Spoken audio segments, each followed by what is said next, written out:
नमस्कार। आज हम पुनः एक बार यहाँ इस चैनल पर कुछ चर्चा करने के लिए इकट्ठे हुए हैं। आपका इस चैनल पर हार्दिक स्वागत है। आज जो हम चर्चा करने जा रहे हैं वो नवरात्रि के विषय में है और आप सबको विदित है कि हमारे यहाँ हमारी संस्कृति में व्रत, त्योहार, उत्सव आदि का बहुत ही बड़ा महत्व है। भगवान श्री कृष्ण बोलते हैं कि जीवन के प्रत्येक क्षण को अगर आप उत्सव बना के जीते हैं तो ये जीवन आपको सुखद और आनंदमय बना रहेगा। आप कहीं भी हो, कहीं भी रहो, उत्सव मनाते रहो। और हमारे यहाँ तो हर 2 महीने में एक उत्सव आता है। जो त्योहार है वो हमारी जीवनी शक्ति है, हमें नई ऊर्जा देती है, नई प्रेरणा देती है। और जब त्योहार आना होता है तो उसके कुछ दिन पूर्व से ही हमारे मन उस त्योहार की कैसे मनाए इसमें लग जाते हैं। अभी नवरात्रि आ रही है और यही तो हमारी जीवनी शक्ति है। देखो, हमारी अर्थव्यवस्था पर इनका पूरा असर पड़ता है। कई देशों में ऐसा होता है कि जब आर्थिक मंदी होती है तो लोग सुसाइड कर लेते हैं। हमारे यहाँ प्राय ऐसा नहीं होता है, क्योंकि छोटे से छोटा आदमी, मध्यम वर्ग का आदमी या बड़ा आदमी जब त्योहार आता है तो कुछ न कुछ खर्च करता है।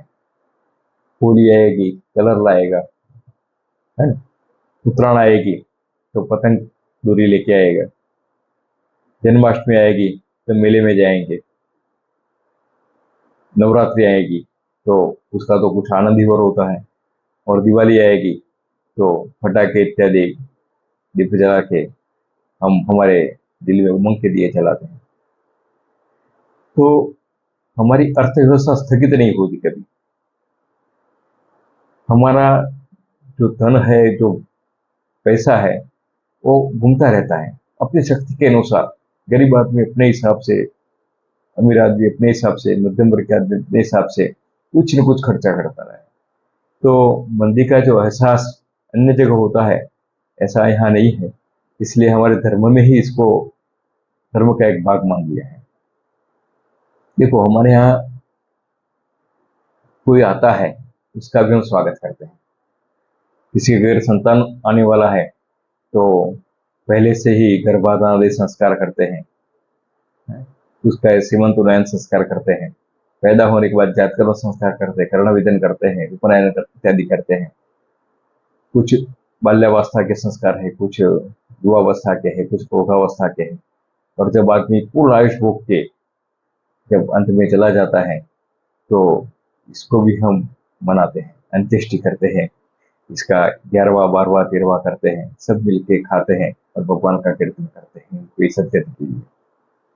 इस तरह त्योहार हमारी धरोहर है, हमारा जीवन का एक भाग है। आज हम जो बात करने जा रहे हैं वो खास करके नवरात्रि पर है। ये जो नवरात्रि है वो नारी शक्ति के सम्मान है या जगदम्बा की उपासना मानो, क्योंकि किसी भी स्त्री में जगदम्बा का स्वरूप हम देखते हैं, इसलिए समस्त स्त्रियों का त्योहार भी बोल सकते हैं। नारी शक्ति की पूजा का ये त्योहार हम एक बार नहीं, वर्ष में 4-4 बार मनाते हैं। प्रथम जो नवरात्रि आती है माघ महीने में, बसंत नवरात्रि। इसके बाद आती है चैत्र महीने में, और इसके बाद गुप्त नवरात्रि आषाढ़ महीने में, और शारदीय नवरात्रि अश्विन पक्ष में आती है। तो इस प्रकार हम 4-4 बार भगवती का आराधना करते हैं, स्त्री शक्ति के प्रति अपने सम्मान को प्रदर्शित करते हैं। और यही हमारे सांस्कृतिक धरोहर है जो हमें एक नई ऊर्जा देती है। अब जो नवरात्रि का जो त्योहार है तो उसमें रात्रि का महत्व है। तो रात्रि किसे बोलते हैं?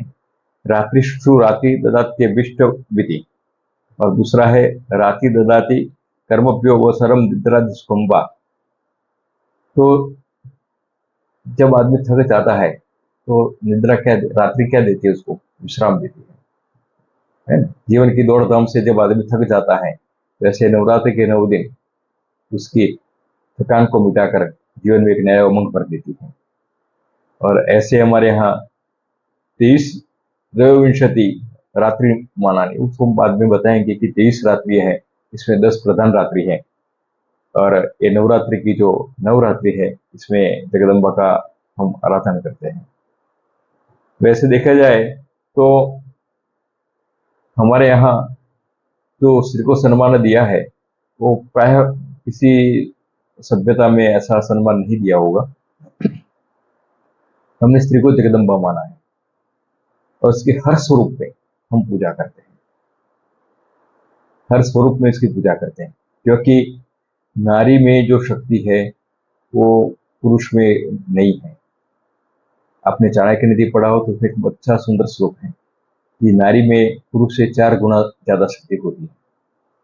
उसका जो धैर्य है, उसकी लज्जा है, वो सबका वर्णन जो बहुत अच्छी तरह से उसमें बताया है कि इसमें जो 16 श्रृंगार है इसके नारी के स्वाभाविक जो नैसर्गिक उसको प्राप्त होते हैं, वो अन्य कहीं नहीं मिलेंगे। इसलिए हमारे यहाँ अगर छोटी लड़की है तो बालिका के रूप में, कुमारिका के रूप में उसका पूजन करते हैं।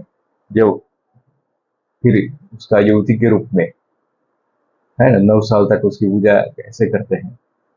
जब उसकी शादी हो जाती है तो सुहासिनी के रूप में उसकी पूजा करते हैं। फिर अगर विधवा हो जाती है तब भी उसका पूजन करते हैं, इसमें धूमावती का नाम लेके, और विधवाओं का भी पूजन करते हैं। मातृदेव भव का हमारी उद्यत, हमारी जो संस्कृति का जो है उसको उजागर करते हैं और हर स्वरूप में इनकी पूजा करते हैं। इनके पीछे कारण है कि जब आदमी थक जाता है, जब आदमी को कहीं भी आश्रय की जरूरत होती है, तो एक स्त्री ही है जो पुरुष को आश्रय देती है। बिजनेस में अगर बहुत लॉस हुआ है, बहुत टेंशन में है, आप हर जगह से थक गए हैं और आपको ऐसा लगता है कि अब तो आपको घात करना पड़ेगा, तब एक नारी शक्ति है जो माता के रूप में, पत्नी के रूप में, पुत्री के रूप में आपको आश्वासित करते हैं और जीने की क्षमता बढ़ा देती है। यही ये मातृशक्ति है। हमारी बात तो और है, देवता लोग जब असुरों से लड़ते लड़ते थक गए और पराजित हो गए, तब क्या किया? सब देवताओं ने मिलकर अपने शरीर में से एक तेज निकाला और वो तेज एक सुंदर और सशक्त नारी के रूप में प्रकट हुई, जगदम्बा के रूप में। और उसी नारी ने फिर देवताओं को जो असुरों से भय था उसे निर्भीत किया और असुरों पर विजय प्राप्त करी। तो हमारे यहाँ जो है चंडी पाठ आप पढ़ेंगे, इसमें बहुत ही अच्छा वर्णन है कि जगदम्बा जब देवता हार गए तो क्या करते हैं। तो अन्येषां चैव देवानां शक्रादीनां निर्गतं समुत्तेज तैक्यं समागच्छत अतीव तेजसा कूटं ज्वालं तम्यो पर्वतं तस्सुस्ते सुरास्तत्र ज्वाला व्याप्त दिगंतरम अतुलं तत्र तत्तेज सर्वदेव शरीरजम एकस्थं तन्भूनारी व्याप्त लोकत्रयं दिशा। जगदम्बा का जो प्राकट्य का हमारे संस्कृति में जो विचार है, कल तो उसमें विशेष चर्चा करेंगे। आज संक्षिप्त में बताएं कि सभी देवताओं की जो दिव्य शक्ति है, दिव्य चेतना है, दिव्य तेज है, वो मिलकर एक जगदम्बा के स्वरूप में प्रकट हुआ और वही जगदम्बा का प्राकट्य की हमारे पुराणों में कथा है।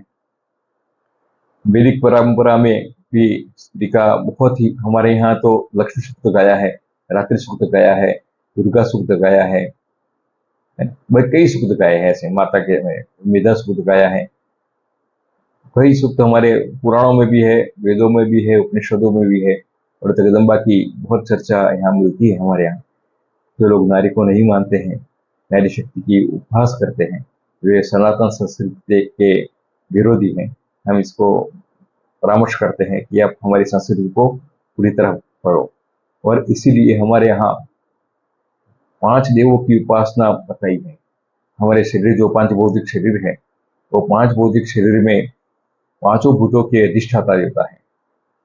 आकाश है, वायु है, अग्नि है, जल है, पृथ्वी है, और सबके ऊपर एक एक शक्ति का आधिपत्य है, एक एक देवता का आधिपत्य है। और वो देवता इसके अंदर चेतना के रूप में है, विद्यमान भी है। तो आकाश आकाश से पति विष्णु, आकाश का अधिपति जो है वो विष्णु है।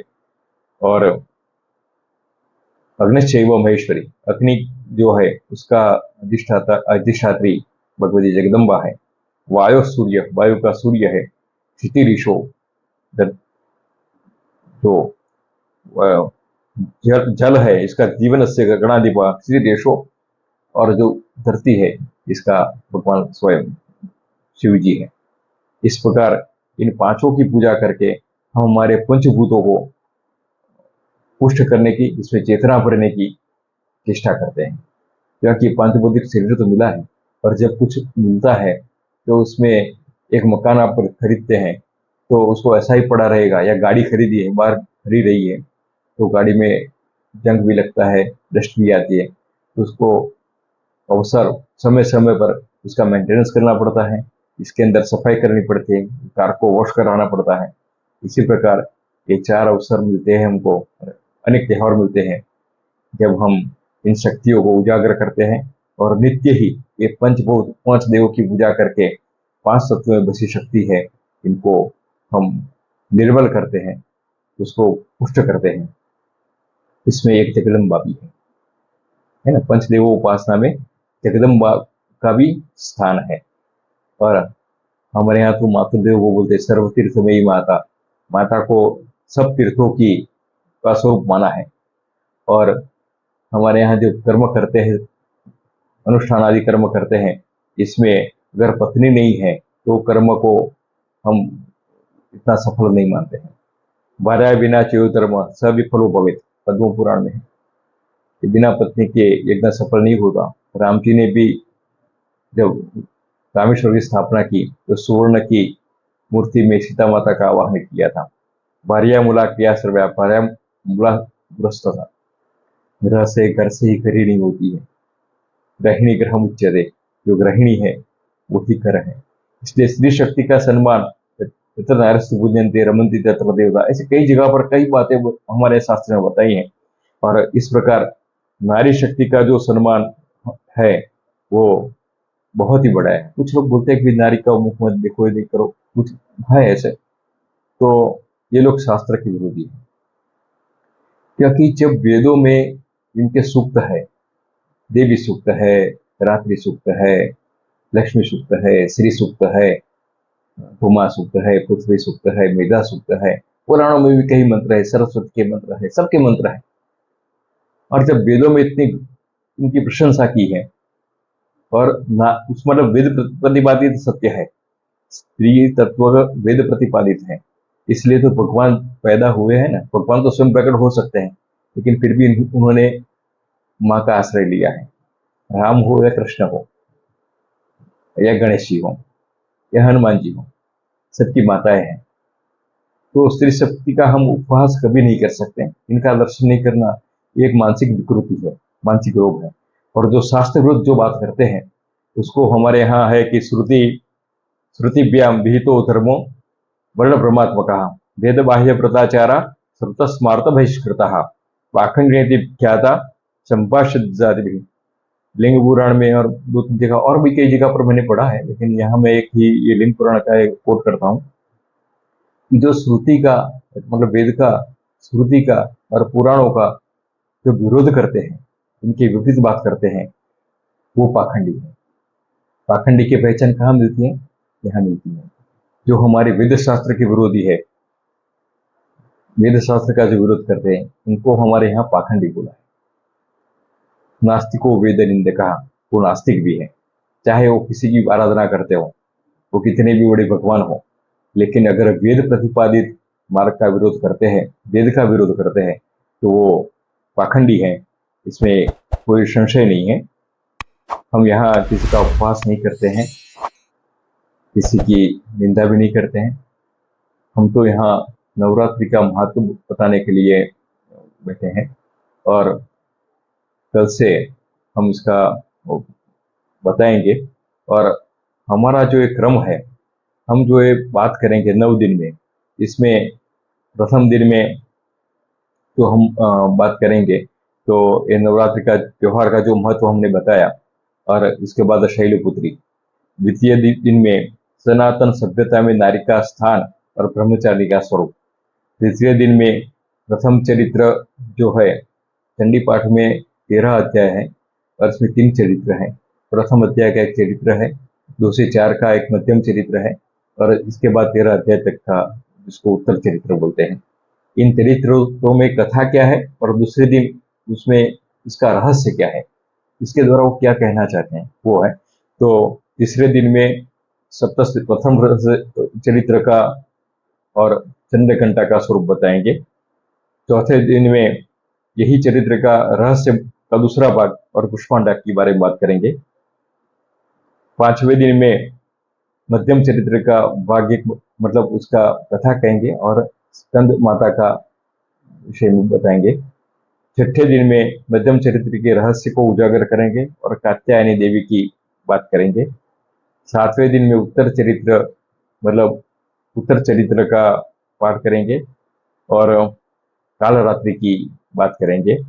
आठवें दिन में उत्तर चरित्र का दूसरा भाग मतलब रहस्य और महागौरी की बात करेंगे और 9वें दिन में 10 महाविद्या एक और 51 शक्तिपीठ का प्रादुर्भाव कैसे हुआ इसकी संक्षिप्त चर्चा करके सिद्धिदात्री का हम वर्णन करेंगे। तो जो हम प्रथम जो बात है आज करेंगे वो शैलपुत्री की है। आज के प्रथम दिन में हम शैलपुत्री के विषय में थोड़ा जानेंगे कि शैलपुत्री क्या है। तो जगदम्बा सती के रूप में शिव जी की वामांगना थी, पत्नी थी। इसके पिता दक्ष प्रजापति ने एक बड़ा यज्ञ का आयोजन किया, लेकिन शंकर स्वदेश करने के कारण उसने भगवान शंकर को निमंत्रण नहीं भेजा। यद्यपि माता अपने अपने स्वामी के मना करने पर भी सती अपने पिता के घर गई और जब मां सब देवताओं का स्थान देखा तो उसने अपने पिता से प्रश्न किया कि मेरे स्वामी का स्थान किधर है। तब उपेक्षायुक्त वचन बोल दिए दक्ष प्रजापति ने और माता सती ने अपना देह विलय कर दिया और वो तेज ब्रह्मांड में समा गया। इसकी कथा अंतिम दिन में हम कहेंगे। लेकिन फिर शिव जी को प्राप्त करने के लिए उसने पुनः हिमालय में पर्वतराज के वहां जन्म लिया। वो पर्वत की पुत्री होने के कारण पार्वती या हिमालय की पुत्री होने के कारण वो शैलपुत्री या हेमावती ऐसा मानते हैं। जगदम्बा का ये संक्षिप्त कथा है और इनका जो ध्यान है वंदे वांछित लाभाय चंद्रार्थ शेखराम प्रसाद शैलपुत्री सचने, ये जगदम्बा का स्वरूप है एकदम बाल्य स्वरूप है और उन्हें पिता के नाम से जानी जाती है क्योंकि ये भी बाल्यावस्था वाली है। तो पार्वती बोलते हैं या तो शैलपुत्री बोलते हैं। उनका स्वरूप क्या है? वो वृषभ पर आरूढ़ है, एक हाथ में त्रिशूल है, एक हाथ में कमल है। मतलब ये शक्ति, तीनों शक्ति इस कन्या में वर्तमान है। इसका जो मंत्र है, मंत्र तो बहुत है। देखो यहाँ चंडी पाठ हम सिखाने नहीं आए क्योंकि ये जो चीजें है वो गुरुगम्य होती है। वो गुरुपदिष्ट होकर गुरु के शरण में बैठकर सीखना चाहिए। इसमें अधिकार अनधिकार का भी विचार किया जाता है। यद्यपि ये नवरात्रि है तो आप सामान्य जो मंत्र है उसको 3 बीज लगा के ऐं ह्रीं क्लीं शैलपुत्र्यै नमः ऐसा बोल के माता जी का पूजन कर सकते हैं, माता जी का दर्शन कर सकते हैं। आज इतना ही, कल फिर मिलेंगे दूसरी कथा के साथ। जय माता दी।